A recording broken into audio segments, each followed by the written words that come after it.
Tole, akkam jirtu. Miseensonni garee Marvel Wise2B ani beekidha. Har'ammoo kana isiniif qabadhee dhufe Economicsii boqonnaa tokkoffaa paartii isa xumuraa The School of Thought in Macroeconomics Analysis isa jedhudha jechuudha. Viidiyoo kana don jalqabin dura YouTube keenyaaf haaraa yoo taatan subscribe gochuudhaan mallattoo dawilii yookaan immoo mallattoo bilbilaa tuquudhaan viidiyoo nuti gadi lakkifne akkuma gadi lakkifne akkasiin bira ga'u mallattoo bilbilaa sana yeroo tokko gadi tuquun dagatinaayi koomentii irratti yaada qabdan nuukaa gara barumsa keenya irratti yaada barru The School of Thought isa jedhu School of Thought iddoo garagaraatti qoonneeti kan nuti ilaallu dursa School of Thought kana osoo hin jalqabin dura bakka gurguddaa sadiitti qoonneeti kan nuti ilaallu gurguddaa kanneen jedhaman isaanis Classicalii, Keynesian fi Monetaristidha. Keynesian fi Classicaliin garaagarummaa isaan jidduu jiru maalidha? Akkasumas immoo Monetaristii fi isaan kaawwan jidduu garaagarummaan jiru maalidha jennee kan itti hubannu ta'a jechuudha. Classicalii kan jedhamu free market irratti based kan godhate yoo ta'u, Keynesian kan jedhamu immoo fiscal policy irrattidha kan inni based ta'u. Monetariin immoo tuyyuu Monetarist policy kan jedhamu irratti based ta'u. Kanaaf poolisiin isaan hordofan sadanuu poolisii garagaraati jechuudha. Isaan jalatti Neo-Keynesian yookaan immoo Keynesianidhaaf Neo-Keynesian kan jedhamu tura. Classicaliidhaaf immoo Neoclassical kan jedhamutu jira. Akkasumas immoo Neo-Keynesian kan jedhu walitti dabalamee gara taa'utii jahaati ta'u jechuudha. Taa'utiiwwan jahan keessaa garuu beezii kan isin qabachuu qabdan taa'utiiwwan sadan beekuu qabdu. Classical taa'utii isa jedhamu, Keynesian taa'utii isa jedhamuu fi akkasumas immoo Monetarist taa'utii isa jedhamu jechuudha. So isa boqonnaa kan erga xumurtaniin booddee yaada kan erga xumurtaniin booddee isaan kan addaan baafachuu qabdu jechuudha.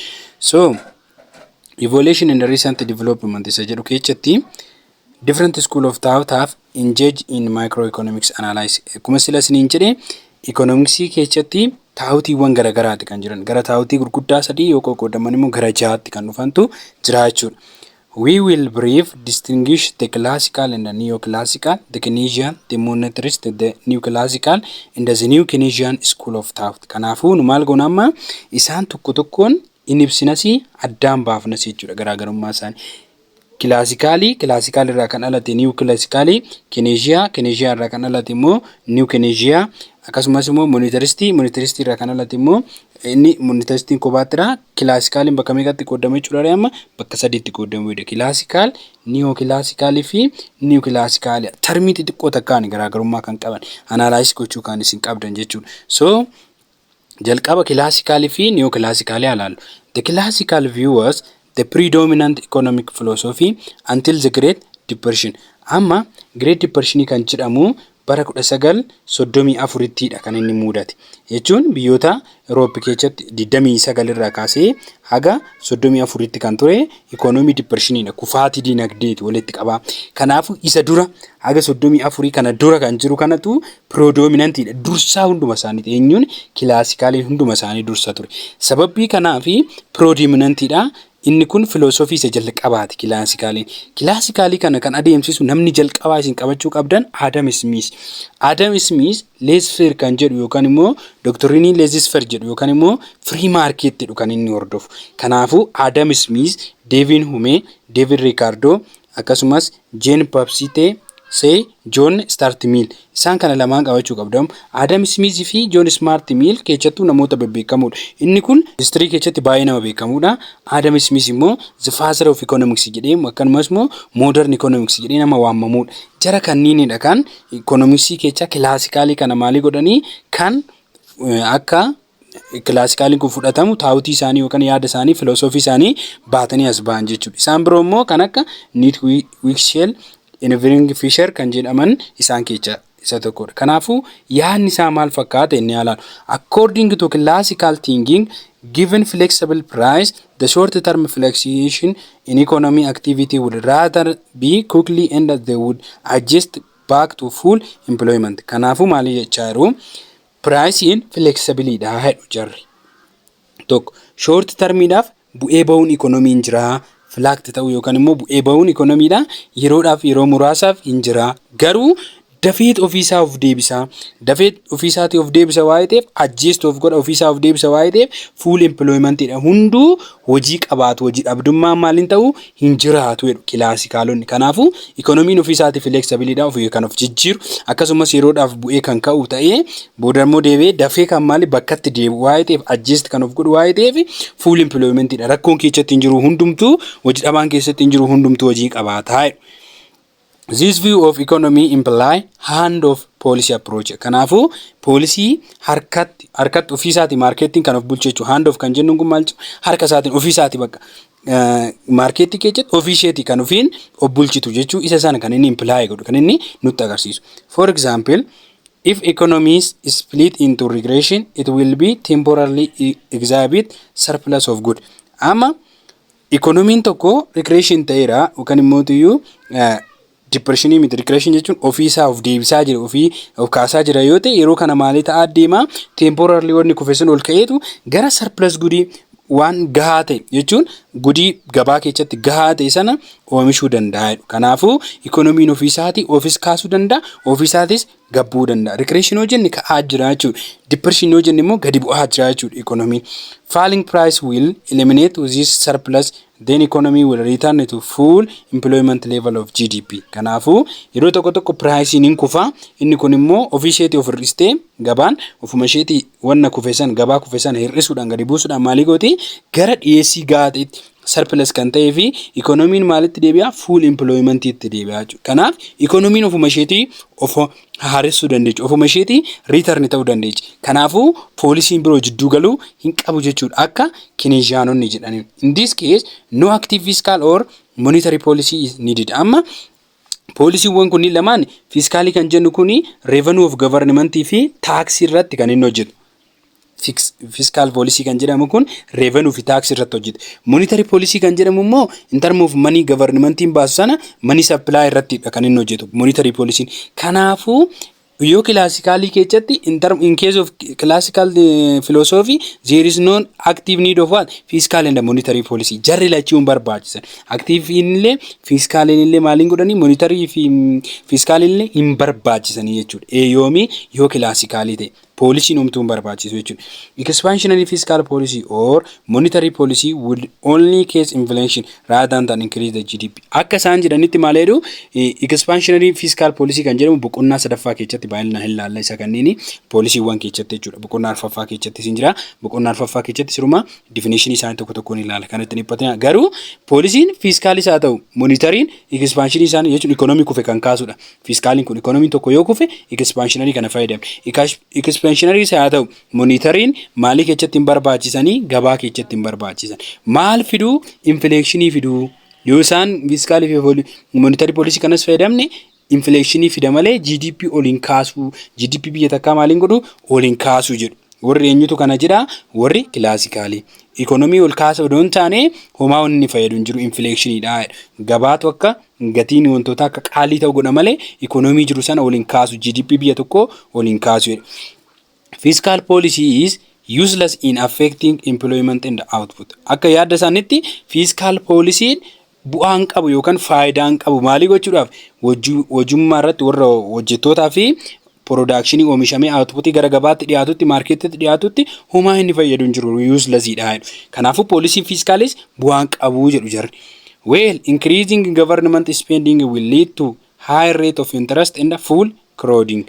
Amma kanaafuu governmentiin gaafa governmentiin wanna baasu waa bituudhaaf qarshii baasu sana maalidhaaf kan inni fidu high interest jechuun ala guddaa fi crowdedidha malee bu'aan inni qabu hin jirudha. Governmentiin yoo spend godhe kanaafuu maalidha high interestidha. Interest jechuun dhala mootummaan dhala fida malee yookaan immoo crowded godhe economy sana akka inni dhiphatu economy sun akka wanna godhu malee kanaafuu bu'aan inni qabu hin jiru jechuudha.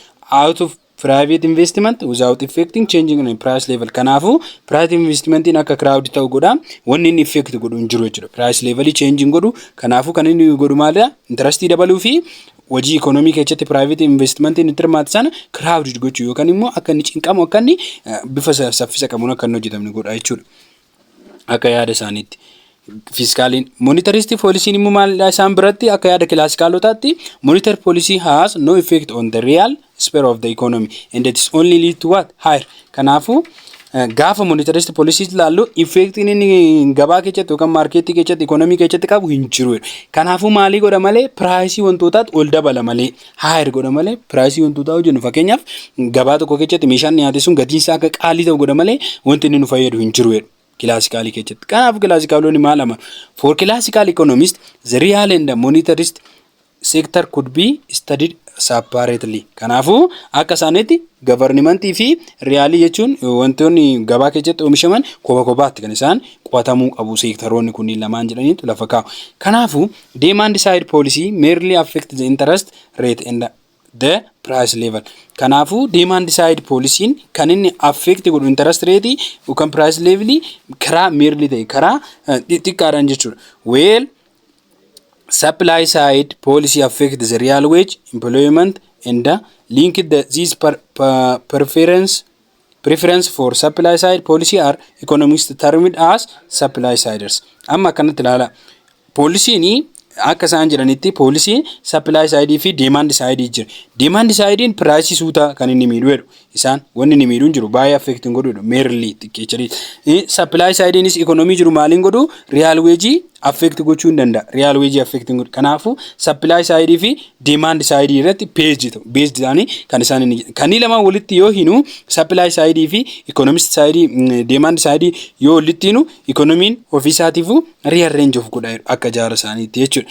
Mee example kana ilaalu outer later kan jedhamu fi Robert Mendel kan jedhaman namoonni kun lamaan akka barreechanitti supply siders despite government intervention in the market and face the destruction effect of taxation. Kanaafuu supply side na jiraatu. Supply side oduma jiru market keessatti governmentiin odoo seeni. Odoo supply side jechuun warri gara gabaatti meeshaa dhiyeessan odoo jiranu governmentiin odoo maali keessa seeni market keessa intervention godhe xalqaa yookaan immoo jidduu galee maal ta'a destruction effect ta'a. Kanaafuu wanni inni godhu maalidha rakkoo uumaati kan inni deemu jechuudha. Positively with negatively jechuudha. Their policy advice to cut tax rate to stimulate the economy. Kanaafuu kan isaan irratti xiyyeeffatan maalidha policy isaanii taxi isne cut goone taxi isne economy maali tasgabbeechuu qabna jedhu jarri. They argue that there is no need to cut government spending because tax cut will pay for itself. Hence there is no need restriction public spending on defense. For example, when having an excuse the sustainably cut the tax rate. Amma akka warra classicalitti governmentiin erga keessa seenu jennee taxes murus ama taxi sana maali gochuu hin qabu murus yookaan dabaluu hin qabu governmentiin. Kanaafuu taxicha maali inni taxi irratti isaan xiyyeeffachiisu hin jiru. Itself taxi matuma isaatiif jedhu jarri.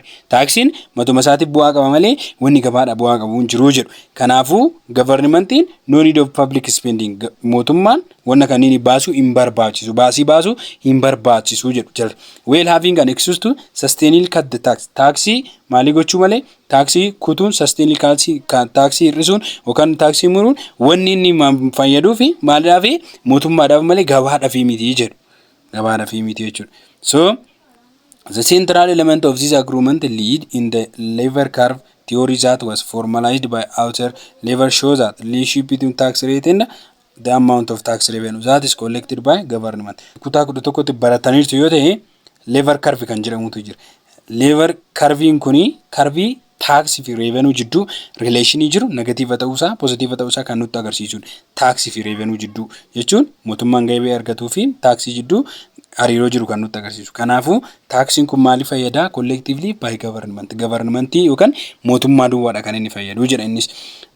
The curve is used to illustrate the argument that cutting tax rate can sometimes result in increasing total tax revenue. Kanaafuu government akka curve yookaan lafa kaa'etti maalidha taxii muruun government total revenue isaa increase godhaafidha. Taxiin mootummaa gargaaraadha. Taxiin mootummaa gargaara revenue yookaan qabeenya mootummaan argatu san increase godhaadha akka isaatitti. Neoclassical economics is the name given to an economic theory that was developed at the end of 19th century and the beginning of 20th century in Europe. Amma neoclassical kan jennu kun classical irraa kan dhalate ta'e yaaduma classical kan qabu ta'e xiqqoo aad godha. Maalirratti classical irratti xiqqoo dabala.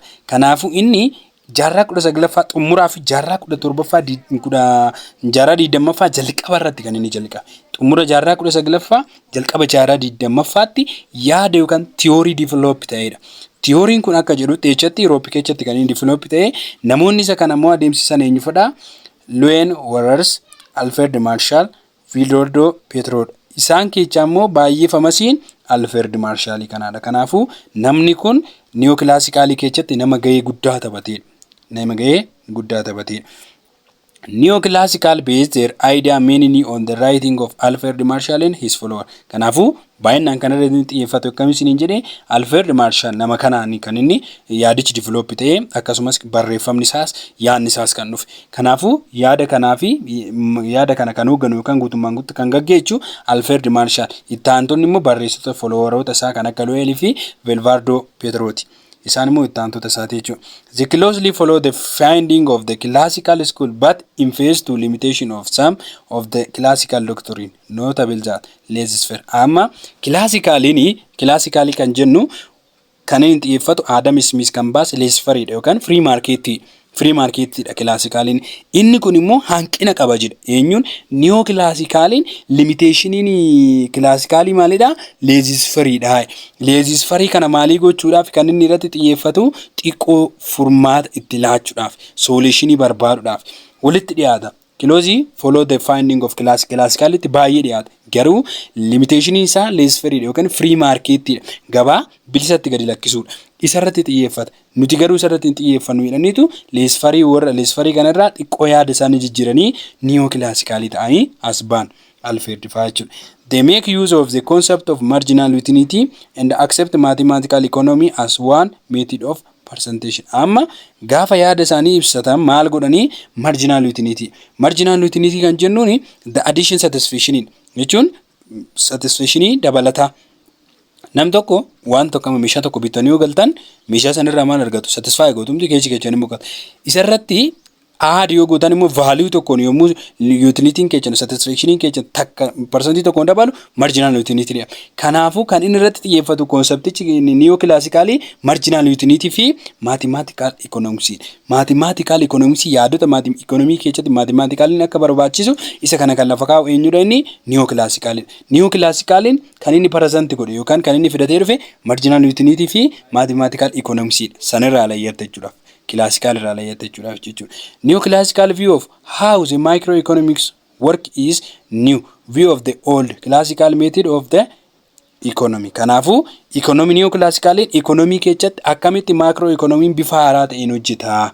Old isa classical sana maalii goone modela classical isa old sana bira dabarre yookaan dhiisneetu modela isa darbisan dhiisnee modela haaraa kanaan akkamitti hojjechuu dandeenya macroeconomics akkamitti hojjechuu danda'a jedhu Neoclassical. Kanaafuu isa classical dhaaf isa haaraadha jechuudha. Neoclassical akka newt hojjechuu akkamitti dandeenya kan jedhu. The Neoclassical view on macroeconomics holds that in the long run the economy will fluctuate around its potential GDP and its natural rate of unemployment. Akka isaan jiranitti Neoclassical keessatti economiin tokko yeroo bu'ee ba'u jechuun economiin saayiniidha. Yeroo tokko gubbaa kana dhufa piikira, yeroo tokko mudda kana dhufa depression, yeroo tokko regression godha, yeroo tokko depression godha. Akka gadi bu'aa ol ka'aati economiin kan inni adeemu. Economii akkanatti adeemu kana keessatti bu'ee ba'u kana keessatti long runidhaan odoo hin taane short runidhaan odoo hin taane long runidhaan economiin maali ta'a? Ajjeessi ta'a yookaan immoo potentialii isa duraa sanitti maal godhaa? Return ta'a. Kan inni GDP isa duraa sanitti potentialii isa duraa sanitti kan inni deebi'u long runii keessatti. Kanaafuu natural rate of unemployment kan jedhamu maalidha? Natural rate of unemployment jechuun unemployment bakka gurguddaa sadiitti qoonneerraa miti. Frictional unemployment, statistical unemployment akkasumas immoo the cyclical unemployment.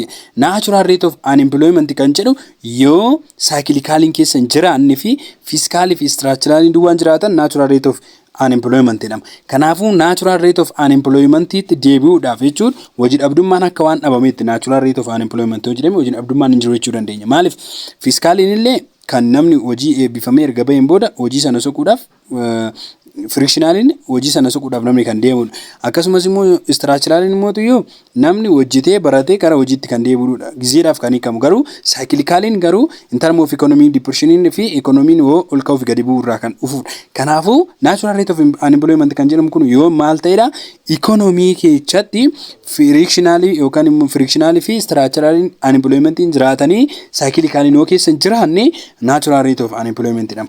Yoo kana ta'e maalidha? GDP'n biyya tokko yookaan immoo economy biyya tokko ka'eera. Economy biyya tokko ka'eera. Kanaafuu economy biyya tokko ka'uudhaaf akka neoclassical irratti long runidhaan jedhu jarri. Long runidhaan jedhu. Bilookii lama gurguddoodha kan inni qabu. There are two building blocks of neoclassical economy are that are potential GDP determine the economy size and the wage, and the price will be adjusted in flexible manner so that the economy will adjust back to its potential GDP level of output.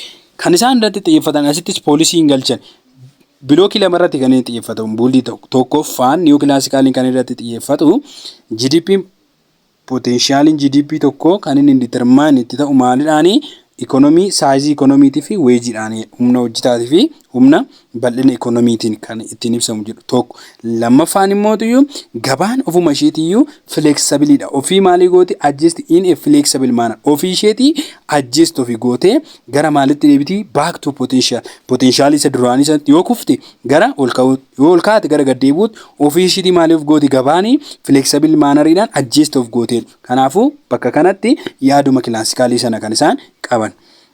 The key policy implication is that the government should focus more on long-term growth and on controlling inflation than on worrying about recreation or cyclical unemployment. Kanaafuu duratti maal asiniin jedhe cyclical unemploymentiin worst unemploymentiin sababbiin isaa economic kufeera yeroo kana. Kanaafuu key policy kan akka isaan ibsanitti focus kan isaan godhan long term irratti jechuudha. Eenyuun guddina dinagdee yeroo dheeraatii fi inflation control gochuu akkasumas immoo inflation control goone jechuun worst kan ta'e recession economy kufee fi cyclical unemployment maal gochuudha hir'isuu irratti xiyyeeffannedhaniitu kan isaan ka'an jechuudha.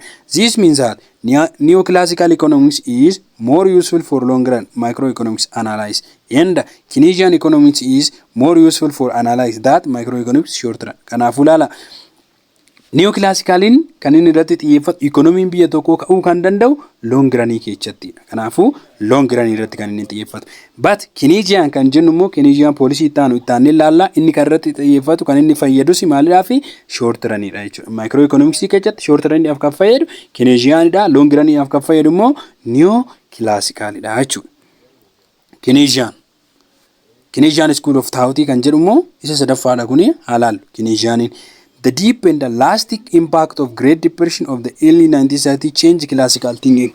Classical thinking maarratti xiyyeeffata jennee duratti free market yookaan immoo laissez-faire irratti xiyyeeffata classicaliin. Kanaafuu erga Great Depressioniin soddomoota keessatti 1934tti kan inni baay'ee mudate 29-34tti kan inni akka malee ammaa 34tti. Kanaafuu Great Depression jechuun economiin biyyattii yeroo itti kufe European, American, akkasumas Europeanota keessa Britain, France, Portugal hojii isaanii yeroo itti dhaabanii economy isaanii kufee keessattuu biyya Ameerikaa baay'ee kan itti severely kan itti ta'eef Ameerikaadhaaf Great Depression ni jennu kun kufaatii dinagdee addunyaa isa guddaa. Kufaatiin addunyaa dinagdee inni guddaan kun impactii duraan ture san yaada classicalii sana maalii godhee hin jijjiire.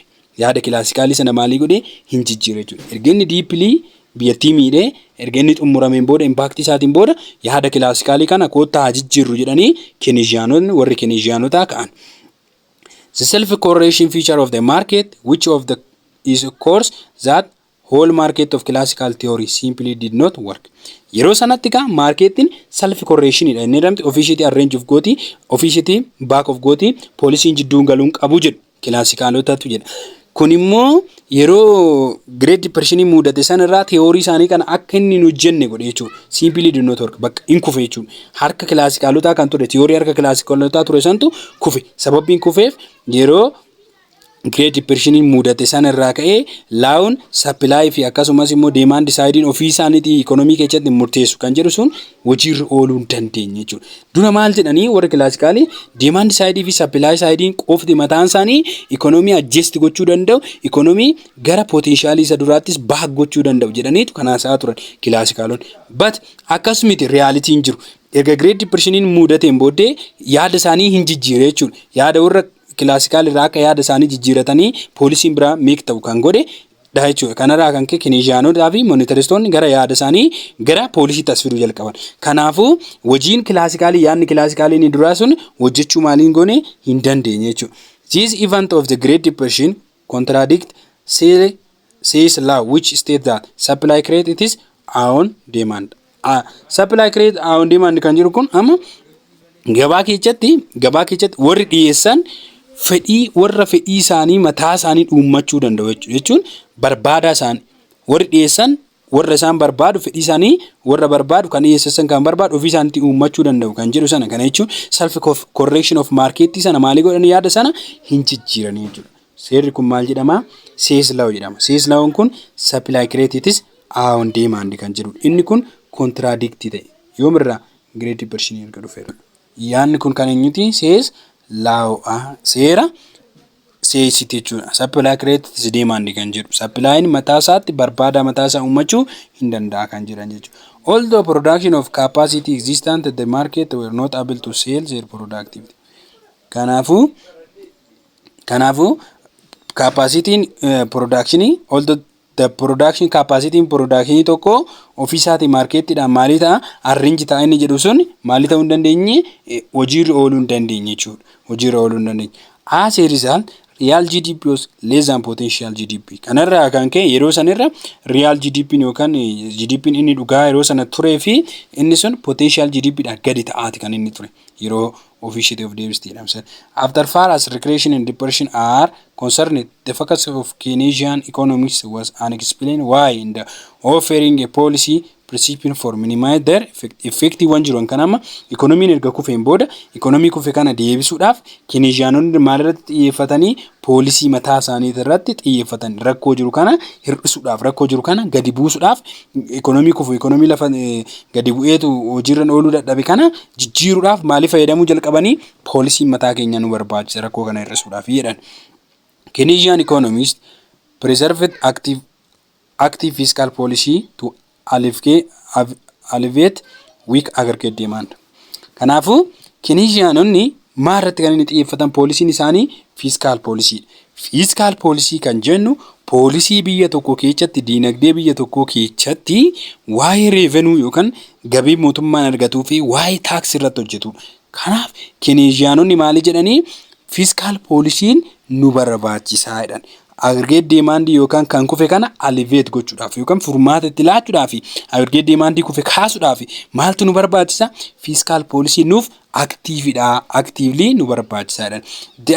The idea for focusing on aggregate demand is simply firm produce output only if they expect it to sell. Kanaafuu akka yaada isaaniitti aggregate demandin gabaabumatti fedhiin ilma namaa kan inni irratti hundaa'u firmiin tokko fakkeenyaaf kan inni oomishu fuulduratti nan gurguradhee hoo yaade duwwaadha jedha. Nan gurguradhee hoo yaade duwwaa maalii godhaa oomishatti seen oomishaa jechuudha.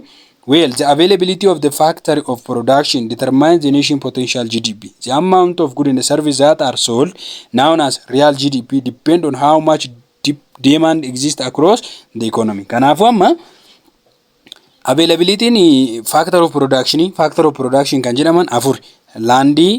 Landii kan jennu jechuun wantoota lafa keessa jiraatan hundumtuu land jedhamu. Isaan factor of production. Capital immoo maashinoota garagaraati. Innis factor of production. Kanneen biroo immoo kan namoota sammuu isaaniitiin hojjetan barumsaan hojjetan isaanis factor of production. Inni biroo immoo warra wage isaaniitiin humna isaaniitiin hojjetan jechuudha. Wage isaaniitiin kan hojjetan laaboriidha. Isaan laaboriin factor of production. Factor of production arfan kunniinuu maalidha? GDP potential GDP tokko hin ibsu determine godhu jechuudha. Biyyi akka factor of production ishee arfanuu jechuudha. Landiin, laaboriin akkasumas immoo capital fi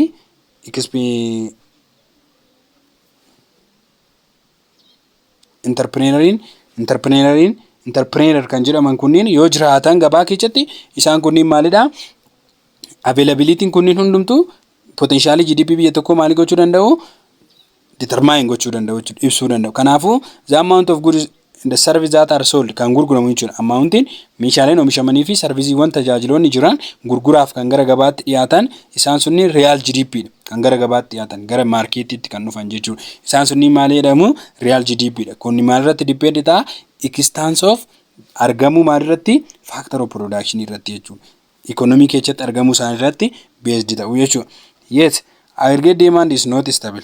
Agamma Keynesian argued it can change unexpectedly.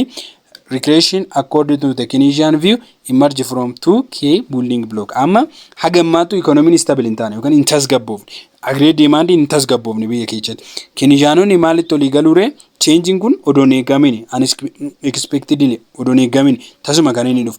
Recreation akka Keynesianotaatti karaa lamaanii building lamaan dhufa karaa lamaan dhufa jedhanii lafa kaa'u. Kufaatiin dinagdee karaa lamaan dhufaa jedhu eenyutu jedha? Warri Keynesianotaa. Kufaatiin dinagdee kun karaa lamaan dhufa yoo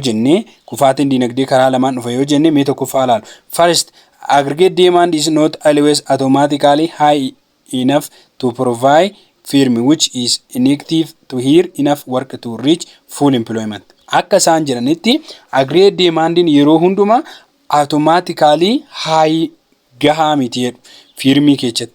Insift high enough workers to reach full employment. Full employment gahuudha aggregate demand yeroo hunda automatically high miti sirriitti ol ka'aa miti. Fedhiin namootaa yeroo hunda gabaa keessatti sirriitti ol ka'aa miti. Kanaafuu full employment itti fiduu hin danda'u. Hundumtu akka hojii argatan gochuu kopaasaatti yookaan yeroo hunduma hin danda'u. Automatically high waa hin taane fedhu tokkoffaarratti. Lammaffaarratti immoo the microeconomic may adjust only slowly to shift in aggregate demand because of sticky wage and the price. Kana jechuun economiin adjust ta'uu kan danda'u suutadha. Sababni isaa maalidha? Waa'ee ta'eef aggregate demand keessatti microeconomics keessatti economiin ofiisaa adjust gochuu kan danda'u adeemsa suutaatiin. Sababni isaa sticky hojii fi price ture. Sticky hojii kan jennu gatii warra humnaan hojjetanii yookaan immoo kaffaltii warra humnaan hojjetanii hojjettoota isa dhaabbataa ta'e kan bakka sanaa hin sochoone jechuun goggogaa kan ta'e jechuudha. Kaffaltii homaa dhala hin qabne, kaffaltii beenyaa hin qabne, kaffaltii loonii waan biraa ofirraa hin qabne, kaffaltii gogaan sticky hojiidha. Sticky hojiin kun piraayisii sana maalii miti jechuudha. Piraayisiin fi sticky hojiin kunneen aggregate demand sun akka inni suuta bakkatti deebi'u taasisuu jedha. Sticky hojii fi piraayisiin kun wage and the price that do not response decrease or increase demand. Kanaafuu wage fi pricing response fudhatanii demand kaasuu fi demand gabbuusuu fi isaan. The first building block of the Keynesian diagnosis is that recreation occurred when the level of demand for goods and services is less than what is produced when the labor is fully employed. Amma akka bilookii isa jalqabaatitti maali jenna economiin mataa isaatti gara economii tokkotti deebi'uudhaaf yookaan immoo economii full ta'een argamuudhaaf kophaa isaatiitti aggregate demand duwwaa maali miti gahaa miti jedhaniiru. Kanammoo maaltu godhe yoo jennee ilaallee akka isaaniititti level of demandin yookaan good service dhaan fedhii nuti qabnu isa laborii yookaan immoo full employment sana maalidha isaa gadeedha. Servicii fi tajaajilli yookaan meeshaaleen barbaadaman wanta oomishamu sana laborii oomishu sana isaa gadiidha akka warra Keynesianotaatti. Suppose that the stock market crash as in 1929 or the housing market collapse as in 28. Akka gabaa jechuun gabaa meeshaaleen garaagaraa itti gurguran yeroo tokko crash ta'aa jechuun inni bataa deema miti. Sababiin isaa kufaatii bara 1929tti kufaatii akkasumas markeetiin collapse ta'u bara 2008 kufaatii markeetii kanneen ilaaluu dandeenya. Household wealth will be decline. Consumption expenditure will follow the same path. Gaafa kana maali ta'a? Consumption yookaan qabeenyi warra dhuunfaa mana dhuunfaa tokko maali ta'a? Gadi bu'aa deema. Consumption immoo namoonni expend godhanii kan bitan jechuun kan baasanii gatii isaanii baasanis maali ta'a deema? Karaa waluma fakkaatuun adeema. Karaa wal fakkaatu jennu kufaatii yookaan dadhabaati kan inni adeemu jechuudha. Since business sees that consumer spending is falling, the face reduce expansion of the profitability of investment. So they will decrease investment expenditure. Amma kanaafuu biizinasii keessa kan hojjetu abbaan firmii tokko yookaan biizinasii keessatti kan hojjetu akka kufe ikoonomiin biyya sanaa akka kufe akka erga argeen booddee fuulduratti tirfii isaa yookaan bu'aa isaa akka irratti waa'ee beekuuf hin hubata waa'ee ta'eef hin laala waa'ee ta'eef investimentii irratti hirmaachuu isaa sanis maali godha gadi buusaatti kan inni adeemu yoo demandiin gadi bu'aa kan inni adeemu jechuudha. According to Keynesian, monetary policy is of little help to additional money will simply the absorbed by the investor who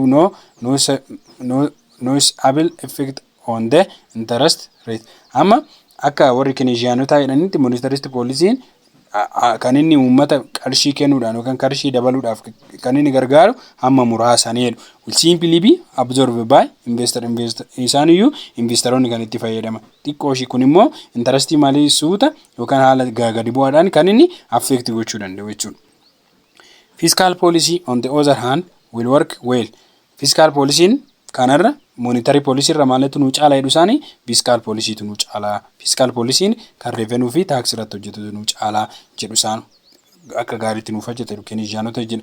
Government spending will be simultaneously aggregate demand and hence employment and output. Kanaafu gaafa fiscal policy fayyadamne governmentiin qarshii inni baasu sun aggregate demand maalii godhaa kaasuu danda'a. Kanaafuu aggregate demand irra kaasee namni maali ta'a employee ta'a hojjetaa ta'a outputinis gabaa keessatti maali ta'a ol ka'uu danda'a jechuudha gaafa san. Monetarist isa jedhu yoo laallu the monetarist view is represented by Milton Friedman and his college. Ama kan inni jalqabe monetaristii kan jedhamu kun namni isa kana jalqabe Milton nama jedhamuun. Kanaafuu yaada monetaristii kana baatee kan deemu abbaan monetaristoota eenyudha inni nama Milton Friedman nama jedhamu kanaadha. 1912 kan jiraatee fi kolleejjii isaa warra isa wajjin hojjetan jechuudha yaadicha kam jedha seetan.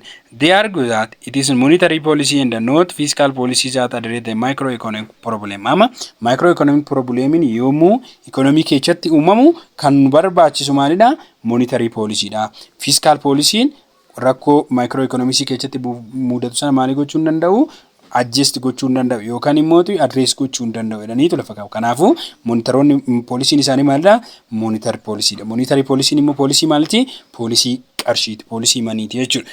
They note that since they assume the interest sensitivity of investment to be very high, fiscal policy lead only the strong crown out of private investment. Kanaafuu akka isaan jedhanitti interest investment tokko high interest nama investor tokko yookaan investment hojjetu tokko irratti interest guddaan itti kenname yookaan interest dhalli guddaan high ta'e dhalli guddaan isa kana maalii godha fiscal policy crore godha. Akka inni dhiphatu godha yookaan immoo economiin akka inni dhaabbatu godha yookaan immoo economiin akka inni dhiphatu godha malee furmaata hin laatu jedhu jarri immoo as deebisanii. Kanaafuu fiscal policy under monetarist assumption is unable to influence employment and output. Kanaafuu akka isaan jedhanitti fiscal policy monetaristii under monetaristii akka yaada monetaristii jechuudha. Fiscal policy ga'een inni taphachuu danda'u hin jiru unable hin danda'u employment influence gochuu hin danda'u outputis influence gochuu hin danda'u jedhu jarri. The assumption mean monetarists opposed the Keynesian who believe in the stimulate economy activity by investment to ward of regulation. Kanaafuu yaanni warra monetaristii Keynesian isa ture sanaaf maalidha inni opposite dha jechuudha. Opposite isaaf faallaadha yaada isaan opposed godhu. Warri monetaristii kan irratti xiyyeeffatan poolisii yookaan immoo economy kufe kaasuu kan danda'u monetarist policy dha. Keynesian kan isaan irratti xiyyeeffatan economy kufe kaasuu kan danda'u fiscal policy dha. Kanaafuu economy kufe kaasuudhaaf kan jedhan irratti yaada economy kufe kaasuu jedhu irratti yaada jara lachuu maalidha yeroo wal fakkaatatti yaada opposite ta'edha kan isaan qaban. Furthermore, the monetarist assumption implies that monetarist policy has real effect. Kanaafuu akka isaan jedhanitti monetarist assumption isaaniitti implies that monetarist policy affect gochuu kan danda'u real effect kan gochuu danda'u monetarist policy qofa akka isaaniitti akka mataa isaaniitti. A policy maker may reform, therefore they be tempted to use a monetary expansion to combat unemployment. Kanaafuu akka policy isaaniitti akka warri monetaristii amananitti monetarist expansion kan jedhamu jira jechuun monetarist policy expansion isaa maalii gochuu danda'a unemployment jiru sana compact godhee yookaan immoo xiqqeechuu danda'a jedhaniitu isa kana policy makerii keessaa policy nuti fayyadamuu qabnu monetarist policy jedhanii kan lafa kaaniif maaliif unemployment hir'isuu danda'a jedhanii waa yaadaniif. But the monetarist remain doubtful that policy maker are good at timing the monetarist policy. Kanaafuu isaanumti mataa isaaniitu iyyuu monetaristoonni iyyuu poolisii isaanii irratti poolisii waan gaarii hojjechuu danda'u kana irratti poolisii furmaata laachuu danda'an irratti shakkii qabu jechuudha. Doubtful. Then monetarist policy itti namanu monetarist policy isaanii sanummoo maali godhu deebisanii hishakku jechuudha. Maker good at timing the monetary policy rakkoo furmaata san kennuu irratti akkamta akka jiru irratti hojii isaan irratti hishakku jechuudha. Kun xumura boqonnaa tokkooti.